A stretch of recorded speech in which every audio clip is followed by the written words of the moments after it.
Welcome back to the show once again. Always a pleasure to see our next guest joining us, and especially this time of year because people are making financial plans and they're talking about revamping everything for the new year. Yes, or at least stressing out and thinking about it. So we have some great advice so you can do something with two of the smart cookies. Katie and Robyn are joining us now. How are you both? Guys. Very good. Happy New Year. Yeah, I was going to say you may be the last people I say this to, but Happy New Year because it's just at some point mid-month, you gotta cut it off. You got to cut it off, even if you don't see it. Okay, we're it. Fresh start 2012. Everybody's thinking about money. Where should one begin to get a real fresh start?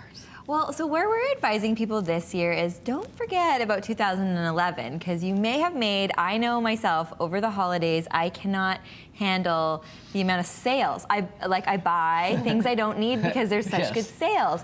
And so even if you've bought things on final sale, you don't have the receipt, check how you paid for those things because often charge cards and credit cards, depending on your provider, you're gonna need to check with your provider, read the fine print, but they do have like a purchase protection so that if it doesn't work for you, I won an iPad, had already gotten an iPad as a gift, and we took it back and our credit card had our back. So they were like, you know what? I didn't know that. Yeah. So hidden gem, but double check with your card provider, and if there's anything that you're not using or you thought maybe was an impulse buy, take it back. This, I think, kind of regret would be fairly common with people. I mean, because it is hard when you're Boxing Day. Well, you're going places to buy things anyway, gifts for other people, and there's stuff there that you'd like too, right, Robyn? Oh, yeah. Definitely, and everyone gets a sweater at Christmas they don't want to keep, so return those things, get the money.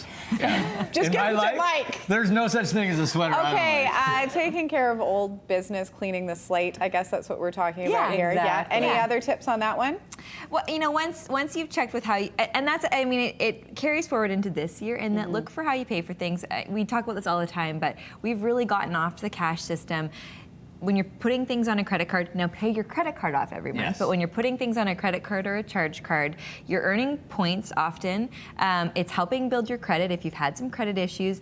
Putting money and then paying it off helps build your credit. And it's just a good way so that if you wanted to track your spending or you need to take something back, that it's protected. Yeah. Nice. Now, this is the time of year when people start making grand plans for the year and everything else. How important is it to include financial plans in, this new year and new you sort of idea? Well, it's so important. And I mean, we say this all the time, but a budget is one of the #1 things you can do to financially secure yourself. So, but gone are the days where we jotted everything down that we wrote, that we bought and made spreadsheets Balancing a checkbook. No, I know. Exactly. Or even like spreadsheets. Who wants to look at a spreadsheet So in their spare boring. time? So do you guys have apps or how do you do it? Love Mint.com. Yeah. Mint.com should pay us money. They don't. We genuinely love it. It's a free site, completely free. It's also an app. It's also beautiful on your iPad if you have an iPad. And what it does is it aggregates everything, every way you're paying for things, even your mortgage, car payments, everything,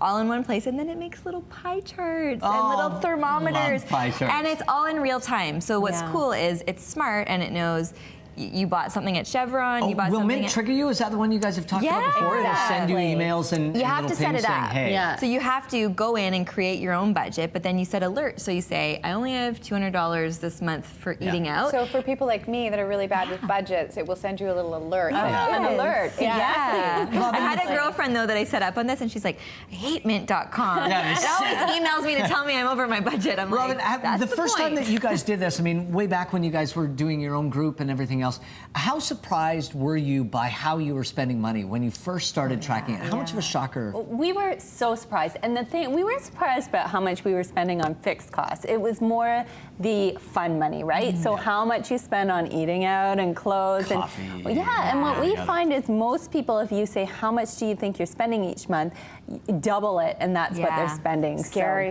But the other scary. thing is, once you do get yourself out of debt, the relief. Because, I mean, debt is one of those things that people can really lose sleep over, and it's like that back of your mind stress. You don't realize why you're so stressed out. And for us, it was $50,000 collectively. It took us less than a year to get out of that. Just by planning, just by being a little bit smarter, and of course having the support of our money group, which And we'll talk RSP about. time is coming out the time of year where people need to have money put aside. But if you do auto debits on your bank account, you won't have to do a lump sum at this time of year, which is really tough right after Christmas. Exactly. And we say put everything on autopilot. autopilot. So, you know, do Payments. your payments, your savings, your investments, get it all autopilot, and then you don't have to think about it, and you're not constantly worried about that debt. And you can set that up online so it's monthly, weekly, bi-weekly, whatever you can afford. We say that this is the time of year you need to carve out a couple of hours. You need to sign up for mint.com, automate, so things like your cable bill, you know, that just gets taken right off and paid right on time.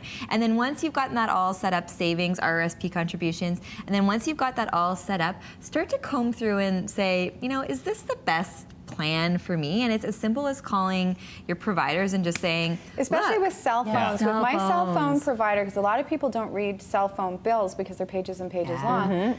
8 out of 12 months last year, they had it wrong by $100 or more. No, exactly. That's and what so we find too. you spend the time on the phone. And I Googled it, and it's a common problem. Yeah. It is. And the key is to really talk to the customer retention department because they're the ones who have more power to, you know, actually do those things, something and to- make some changes. And the other key is every quarter your cell phone company will come out with different options. And if you get a good customer service person, like I had someone who they said, can save you'll you money." never see this long distance plan again, so never let that go. Right, yeah. But your data is too high and you could get a better plan. So you just You have save to a lot of spend the money. time to- Robyn, I remember you guys mentioning this before, and I went through and I actually did this, but this idea of hidden money, and everyone's like, oh, I'll go through my jeans and look for $20. But when you start to backtrack and realize how many different bank accounts you have with how many different financial institutions, how many of them have 20, 40, 50 bucks sort of sitting there doing nothing. Yeah. It's amazing. Yeah, and I mean, we define hidden money as money that's in your life, but you're not utilizing it properly. Yeah. So that's one way, you know, go through all those accounts you've opened up for years ago or whatever, see if there's anything in there. Or paying for But- things you're not using. Exactly, or selling things on Craigslist, right? Yeah. That Stranger you could danger, do. never gonna happen.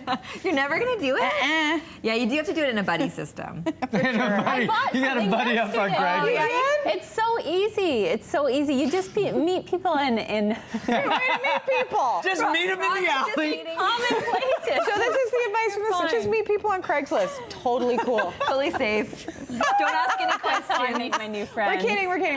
But start a money group. That's how these ladies, of course, started getting out of debt and did it. And they have some fantastic advice. Of course, you can always go to their website or pick up their book. Thanks so much, you guys. You guys, thank you. Always a pleasure.